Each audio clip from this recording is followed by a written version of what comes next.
From the heart of the New Terra, within the hustle of the bustling city of Nova, beneath the shining artificial sky, a conclave of human leaders convened.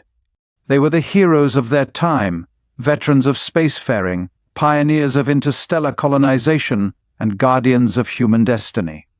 Their congregation was one of determination and resolve, echoing the sentiments of the millions who had survived the Grand Escape.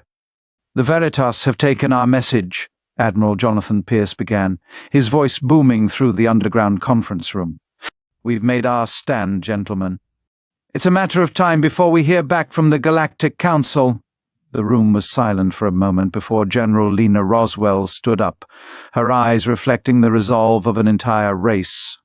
"We must be prepared for all outcomes," she declared. "Our peoples have thrived against the odds, developed technologies that rival the most advanced races. We need to show them we won't bow down again." A sequence of nods rippled through the room simultaneously. The holographic projections activated at the center of the table, showing the impressive expanse of the human fleet, their most advanced ships taking the front line. "We've retrofitted the battleships with our new tachyon pulse cannons," reported Fleet Engineer Nikolai Rostov. "Our shield technology is also far superior to what we had when we fled Earth. We are ready to protect ourselves, if need be." As the human leaders strategized, the memories of the past millennium resonated in their minds. They had been refugees, fleeing a galaxy unwilling to accept them, forced to traverse uncharted space. They had arrived in a sector so distant from their original home, it felt like a different universe altogether. Yet they didn't just survive, they thrived. The humans had evolved. The threat of extinction had ignited a fire of innovation, leading to leaps in technology, philosophy, and social structures. They had become a force to be reckoned with, their tenacity fueling their growth. The Galactic Council's judgment had inadvertently forged humans into something stronger, something capable of challenging the pre-established order. Behind the scenes of this transformation was a network of covert operatives loyal to humanity and its survival, known only to the highest echelons of human command. These individuals, embedded within various races of the Galactic Council, kept their brethren informed about the Council's deliberations and actions. "Agent Oran reported back," said Commander Vega, the head of covert operations. "The Galactic Council is divided. Our sudden show of force has some of them worried." Admiral Pierce nodded gravely. "It was a gamble to reveal our hand to the Veritas, but it appears to be paying off." The humans knew they were playing a high-stakes game. They also knew they were no longer the underdogs. Over the centuries they had prepared, evolved, and now they were ready to face whatever decision the Galactic Council might make. As the meeting drew to a close, a shared sentiment echoed through the conference room. Humanity had emerged from the shadows. They had been the renegades of the galaxy, the forgotten ones. Now they were ready to reclaim their place among the stars, by negotiation or by force if necessary. Their meeting concluded with a deep-rooted sense of resolve, and one by one the leaders of New Terra dispersed. As the chamber emptied, Admiral Pierce found himself staring at the now dark holographic table, his mind awash with the memories of a millennium past. Back when they first arrived in this distant sector of the galaxy, they were refugees, barely surviving, clinging onto the dying embers of their civilization.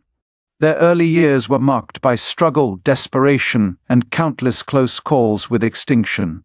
But humans are a resilient species, shaped by adversity, molded by the harsh crucible of survival.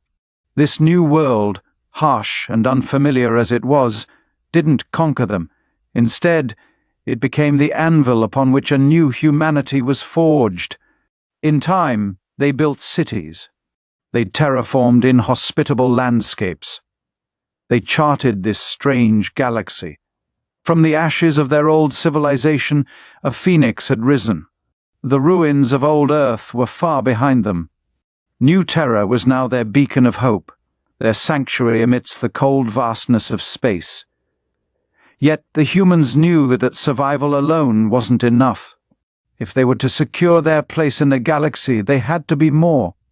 They had to evolve, and so they pursued knowledge. They embraced innovation. They sought the secrets of the universe. Mankind's focus on technology yielded extraordinary results. In a span of a millennium, the technology advanced at an unprecedented rate. The metamorphosis was profound, far beyond their wildest expectations, to the point where they now stood toe-to-toe with the races that had once judged them as primitive and dangerous. Yet, their most significant achievement, their ace in the hole, was their secret network of agents. Only a few knew about this intricate web of spies that had been spawned over centuries. These brave men and women lived among the alien races, always watching, always listening. Their information was invaluable. Every movement of the Galactic Council, every shift in power, every judgment, it all flowed back to New Terra. It was this intelligence that had alerted them about the Veritas and the Council's judgment. It was this network that had bought them the precious time to prepare for the Veritas's arrival. As he walked through the bustling streets of Nova, Admiral Pierce couldn't help but marvel at the sight. Towering structures reaching out to touch the artificial sky, a sky that once seemed like an impossible dream. Humans strolling about, their heads held high, their spirits unbroken. He knew the road ahead was fraught with uncertainty. The Galactic Council's judgment was looming over them. But he also knew this: the humans were not the same race that was banished from their original home. They had evolved, they had prepared, they were ready to fight. And when the Veritas returned, humanity would be waiting. Waiting to negotiate, or waiting to fight. Whatever the future held, they would face it together, as one people, as humans. From the edge of the bustling Rigel system, the Veritas limped back towards the heart of the Galactic Council's territories. The words of the humans echoed in the minds of everyone on board, a chilling reminder of the power they had so hastily underestimated. Captain Vero stood stoically on the bridge, his mind filled with thoughts as he guided the ship towards their destination, the Council's seat on Zeta Prime. Zeta Prime, a colossal station forged from the remnants of a hollowed-out planet, served as the diplomatic and legislative heart of the Galactic Council. The Council itself, a body made up of delegates from hundreds of star systems, convened within its great halls, shaping the laws and policies that governed the galaxy. As the Veritas docked, Captain Vero and his officers were ushered to the Great Council chamber. They stepped into a circular amphitheater filled with representatives of countless races. A multitude of voices filling the air in a discordant symphony of debates and discussions. The agenda for today was clear. It was the human issue. The Veritas's encounter with the humans had sent shockwaves throughout the Council, forcing them to reconsider the verdict handed down a millennium ago. A delegate from the Nebulant system, its voice a whispering breeze, floated to the center of the room. The humans. They reach out for peace, yet demonstrate a power that could annihilate us. Is this not a ploy, an act of deception? A Yami delegate responded, its words punctuated by the rhythmic clicks of its mandibles. Or a show of strength. Perhaps they wish us to see that they are not the same as before. The council chamber buzzed with debates. Some argued that the humans were manipulating them. Others believed it was a genuine plea for reintegration. A few even suggested that humanity had been punished enough, and that they deserved a second chance. Captain Vero, watching the debates, found his own beliefs wavering. He had seen the transformation of the humans firsthand, their plea, their power. It had all been so unexpected. They had outmaneuvered them, bested them even. Had they been wrong about the humans all along? The debates raged on. The council chamber echoed with the voices of the galaxy, each delegate fighting to be heard. Yet amidst the chaos, one thing was clear: the verdict would not be unanimous. The council was divided, their views on humanity more varied than ever. As Captain Vero left the council chamber, He knew he had a long and arduous task ahead of him. He had to convince the Council to give humans a second chance. It was not just a matter of justice, it was a matter of survival. The humans had shown that they were not to be trifled with, and if they were not willing to negotiate, the consequences could be disastrous. The galaxies watched on, their collective breaths held in anticipation. The humans had sown the seeds of dissent. Their plea had fractured the unity of the Council, and now the Veritas had a crucial role to play. Would they be the voice of reason, or the harbinger of war? Only time would tell. News of the encounter between the Veritas and the humans rippled through the Galactic Council's territories, racing along communication arrays and quantum links, setting the galaxy alight with apprehension and curiosity. Holovids, interstellar news channels, and data streams all across the galactic sectors exploded with headlines about the humans. It was a topic that every sentient being was discussing, an event that was dissected and debated on a million different worlds. On the shipbuilding platforms of Axion Prime, the engineers and laborers whispered about the terrifying power the humans had displayed. In the bustling trade hubs of the Gliese markets, merchants exchanged rumors of an impending war between humanity and the Council. Even in the ancient learning halls of Vega 6, scholars pondered the implications of a resurgent humanity. However, there was another effect, a less tangible but equally potent one: hope. As it often does, hope had begun to flicker in the most unexpected places. In the fringes of the galaxy, on worlds that felt the Council's heavy-handed policies and aloof governance.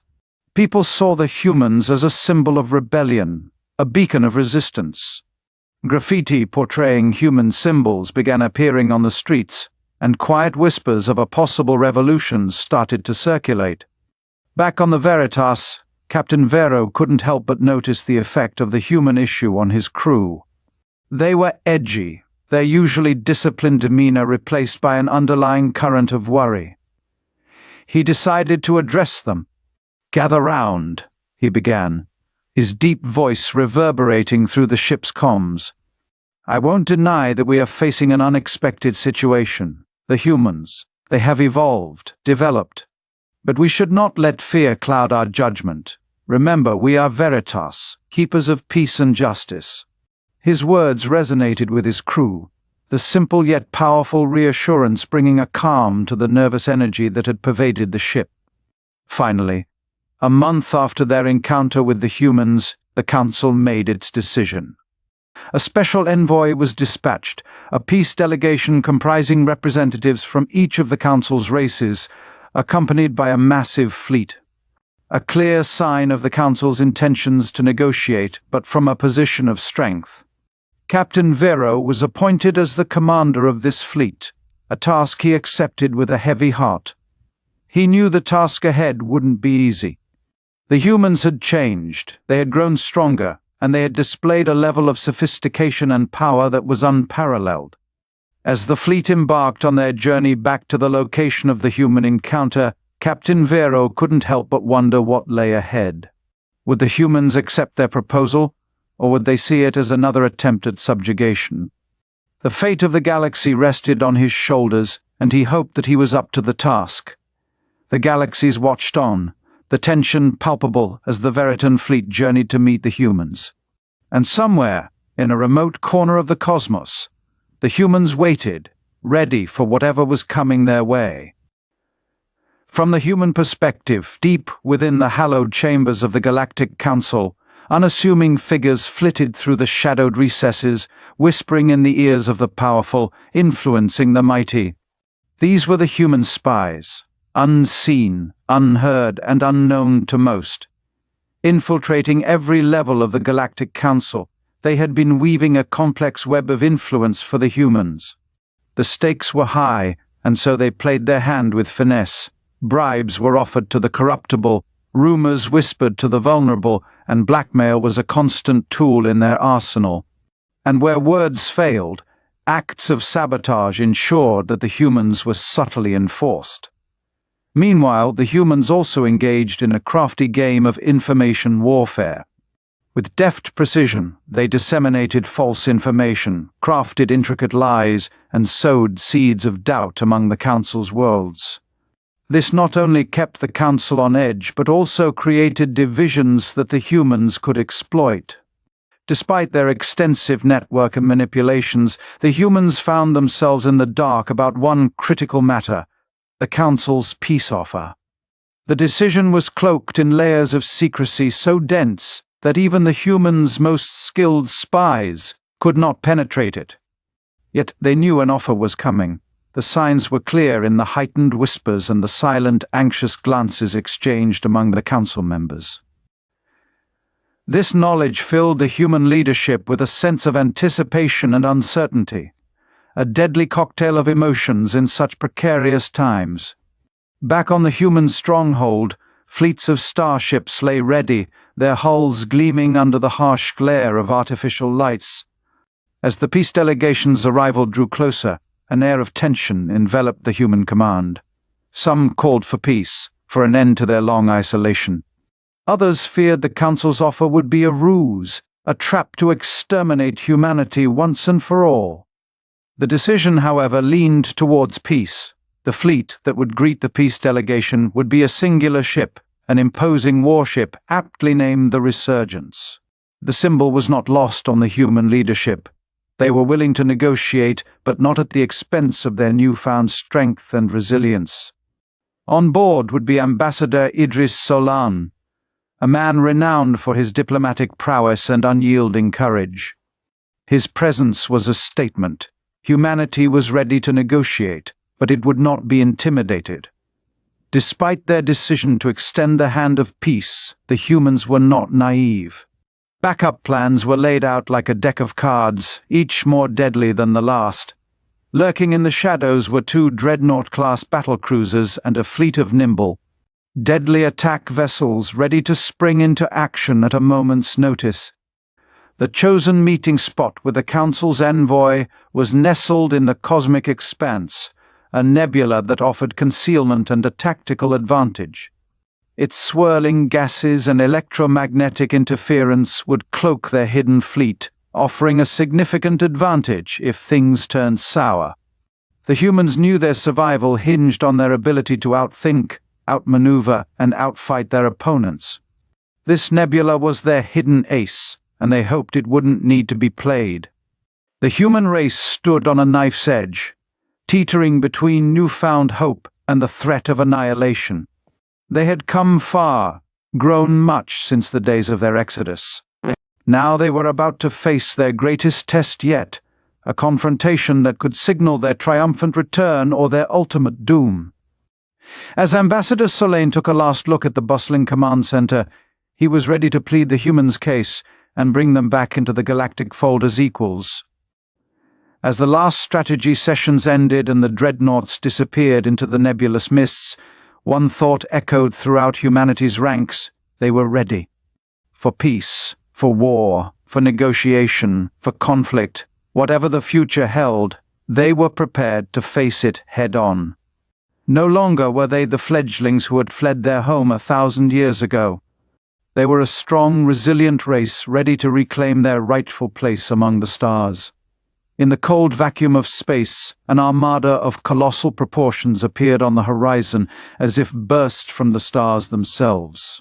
It was the Veritin fleet, a formidable gathering of vessels that stretched as far as the sensors could read.